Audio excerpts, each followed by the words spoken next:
দেখো বন্ধুরা, আমার মা ঘুমাচ্ছে এখানে, আর ও মানে বিরক্ত হচ্ছে যেন মাকে ডাকতে পারলে ভালো হয়, মাকে জাগিয়ে দিতে পারলে ভালো হয়। অনেকক্ষণ ধরে ঘোরাফেরা করছে, ওই মানে মাকে তো মানে এরকম ভাবে ডাকবে, কোনো দরকার আছে? ওর ভাল লাগছে না, মানে মা ঘুমালে ওর ভালো লাগে না। এই যে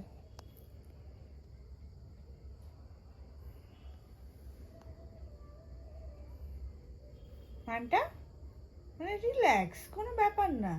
এই হাত পা চুলকানো ফুলকানো ওরকম কোনো ব্যাপার না যে আমি একটা মানুষের সাথে রয়েছি, মানে এই তিনটে মানুষের সাথে রয়েছি, কোথায় ওকে অ্যাটাক করবে, মানে মারধর করবে, মানে ওর অবিশ্বাসের একটা জায়গা হবে হয়তো।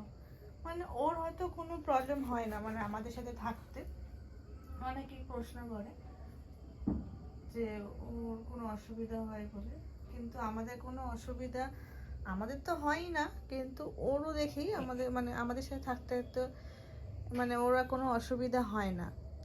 কারণ ও আমাদের সাথে অনেক বছর আছে, মানে অনেক বছর এই কারণে বলা, মানে 1.5 বছর হয়ে গেল মানে আমাদের সাথে। তো এবার অনেক মাস তো আছেই, মানে আমরা মানে সব থেকে প্রিয় মানুষ হচ্ছে আমার মা। কারণ আমার মা না থাকলে মানে ওর আর কোনো ভালো লাগা জিনিস নেই, কারণ আমার মাই সব। আর দ্বিতীয়ত হচ্ছে যে মানে এতটা ভালো, মানে কি বলবো, মানে ও বোঝে, খুব বোঝে, মানে এতটা বোঝে মানে কি বলবো যে মা যে নেই ওই যে ফিলটা ও পায়, মানে ওর মাকে ছাড়া আর কাউকে লাগবে না, মানে মাকে নিয়েই সব কিছু ওর লাইফ।